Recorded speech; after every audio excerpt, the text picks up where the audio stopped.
Thanks for watching. Don't forget to like, comment, share and subscribe to Mufti Tariq Masood, famous scholar. پھر آپ صلی اللہ علیہ وسلم کے پاس جب دعوت بہت پھیل چکی, بہت لوگ مسلمان ہو گئے, پھر آپ صلی اللہ علیہ وسلم نے ارادہ کیا اب ہم مکہ پہ کیا کریں گے, چڑھائی. کوئی ایگریمنٹ تو تھا نہیں. تو پھر آپ صلی اللہ علیہ وسلم رمضان میں 10,000 کا لشکر لے کے چلے ہیں مکہ پہ چڑھائی کرنے کی, اور بڑی شان سے. اور آپ صلی اللہ علیہ وسلم نے خود لوہے کی ٹوپی پہنی ہوئی تھی. آج اگر کوئی باڈی گارڈ رکھ لے تو لوگ اس کو کیا کہتے ہیں, اس کا اللہ پہ توکل, بولو نا, نہیں, یہ تو موت سے ڈرتا ہے. تو نبی کو کیا ضرورت تھی جنگی ٹوپی پہننے کی؟ ارے اسی لیے پہنی تھی نا کہ تاکہ کوئی لڑائی ہو تو تلوار اثر نہ کرے, حفاظت کے لیے پہنی تھی نا. تو پتہ یہ چلا کہ حفاظتی تدبیر اختیار کرنا توکل کے خلاف نہیں ہے. گارڈ بھی علماء کے پاس, یا کوئی بھی آدمی ایسا ہے جس کی جان کو خطرہ ہے, اس کے پاس گارڈ بھی ہونے چاہیے اور سیکیورٹی کا پورا انتظام بھی ہونا چاہیے. تو ہمارے نبی نے لوہے کی ٹوپی پہن, کیا خوبصورت منظر ہوگا کہ وہ جنگی ٹوپی پہن کر آپ صلی اللہ علیہ وسلم جو رحمت للعالمین ہیں, اور گھوڑے کی پشت پہ سوار ہو کر اور تلوار اور تیر اور زرہ ہاتھ میں لے کر اپنی فوج کی کمانڈ کرتے ہوئے, سرور دو عالم سید الانبیاء کمانڈ کرتے ہوئے کہاں جا رہے ہیں, مکہ میں جنگ کرنے کے لیے. چونکہ مسافر تھے, بہت سے صحابہ نے روزہ رکھ لیا, اور روزہ رکھ کے حالت یہ ہو گئی کہ بے ہوشی کی کیفیت ہونے لگی. عصر کا وقت جب تھا نا, تو آپ نے صحابہ کو حکم دیا کہ روزہ توڑ دو. یہ بھی کیا اسباب اختیار کیے جا رہے ہیں نا. حالانکہ خود آپ نے فرمایا جہاد میں ایک دن کا روزہ 1 سال کے روزے کے برابر ہے. ہمارے فوجیوں کو چاہیے کہ میدان جہاد میں جب بارڈر پہ ہوتے ہیں روزہ رکھا کریں, 1 دن کا روزہ 1 سال. لیکن اگر اس روزے کی وجہ سے یہ ڈر ہے کہ شکست ہو جائے گی, پھر روزہ رکھنا افضل نہیں ہے. تبھی نبی نے صحابہ کو, کیونکہ مسافر بھی تھے, مسافر کو تو ویسے ہی چھوٹ ہے, تو آپ صلی اللہ علیہ وسلم نے صحابہ کو حکم دیا روزہ توڑ دو. کیونکہ یہ کنڈیشن اگر ہے, اگر ہم دفاع کیسے کریں گے بھائی؟ ابے کیا ہو گیا؟ دیکھو آپ یہ بھی تو سوچ سکتے تھے کہ کوئی بات نہیں, میں تو پیغمبر اور تم صحابہ, میں تو سرور کائنات ہوں, میری بھی اللہ مدد نہیں کرے گا تو کس کی مدد کرے گا؟ لہذا روزہ رکھیں گے, تقوی کی بیس پہ لڑائی ہوگی. بھائی گراؤنڈ ریئلٹی کو دیکھنا ہے. اللہ نے سفر میں اجازت دی ہے روزہ چھوڑنے کی, تو آج ہم اس اجازت سے فائدہ اٹھائیں گے, کیونکہ اگر کمزور رہ گئے تو دشمن ہمیں کھا جائے گا, کھا سکتا ہے. تو اس لیے آپ نے صحابہ کو حکم دیا روزہ توڑ دو. خود بھی آپ نے پانی پیا. بہت سے صحابہ نے روزہ نہیں توڑا کہ بھئی یہ تو نبی ہمیں ہماری صحت کا خیال رکھ کے اور محبت میں ایسا کر رہے ہیں, نبی بار بار حکم دے رہے توڑ دو. بعض نے پھر بھی نہیں توڑا اور وقت پر افطار کیا. تو آپ نے فرمایا آج روزہ توڑنے والے روزہ رکھنے والوں سے زیادہ اجر پا گئے ہیں.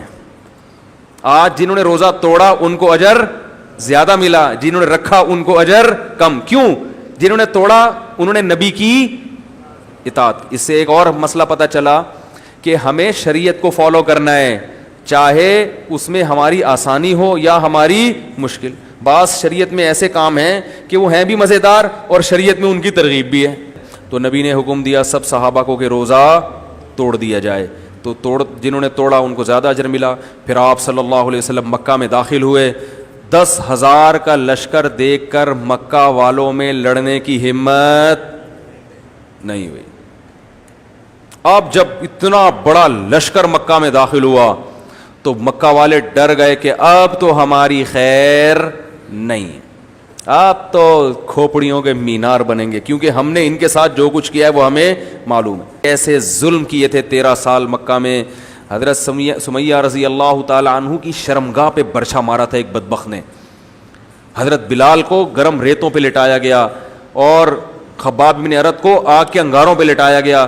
کتنے صحابہ کو قتل کیا گیا, کیسے کیسے مظالم, اور اس کے بعد بھی کتنا تنگ کرتے رہے ہیں, اس کے بعد بھی کتنا تنگ کرتے رہے ہیں.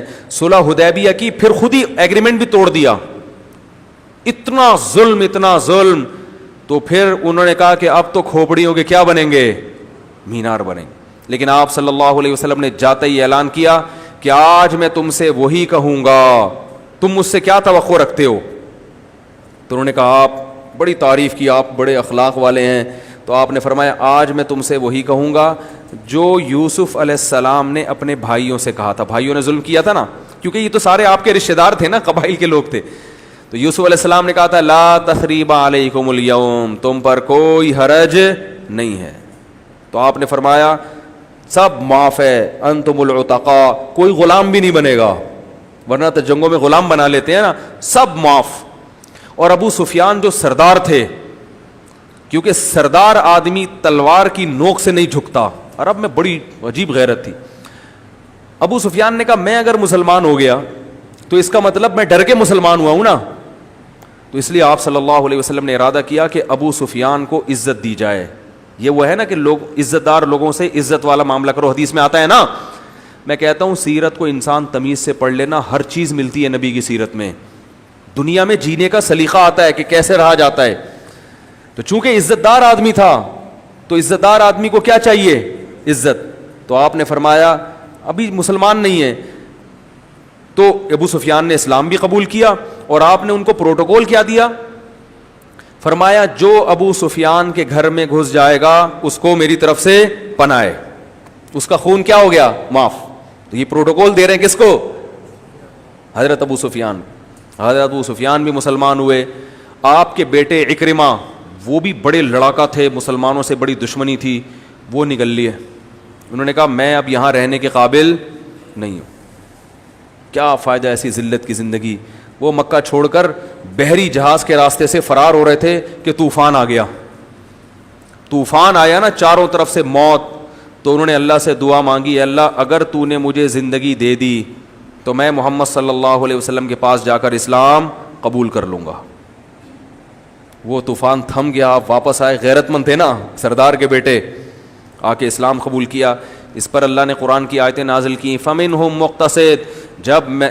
جب یہ سمندر میں ہوں اور طوفان گھیر لے تو یہ سب اللہ کو پکارتے ہیں، اس وقت اپنے بتوں کو بھول جاتے ہیں. تو حضرت اکرمہ بھی بھول گئے تھے بتوں کو، ٹھیک ہے نا، اللہ کو پکارا کہ اللہ تو ہمیں نجات دے دے تو ہم شکر گزار بنیں گے. اللہ فرماتے ہیں فَمِنْهُمْ مُقْتَصِدٌ، ان میں کچھ تو اپنے ایگریمنٹ پہ قائم رہتے ہیں اور اکثر لوگ ایگریمنٹ پہ قائم نہیں رہتے. مفتی طارق مسعود صاحب کے بیانات سننے کے لیے youtube.com/مفتی طارق مسعود کو سبسکرائب کریں. اور اگر آپ لائیو ویڈیو کو کبھی بھی مس نہیں کرنا چاہتے ہیں تو سبسکرائب کرنے کے بعد بیل آئیکن پہ کلک کرنا مت بھولیں. جزاک اللہ.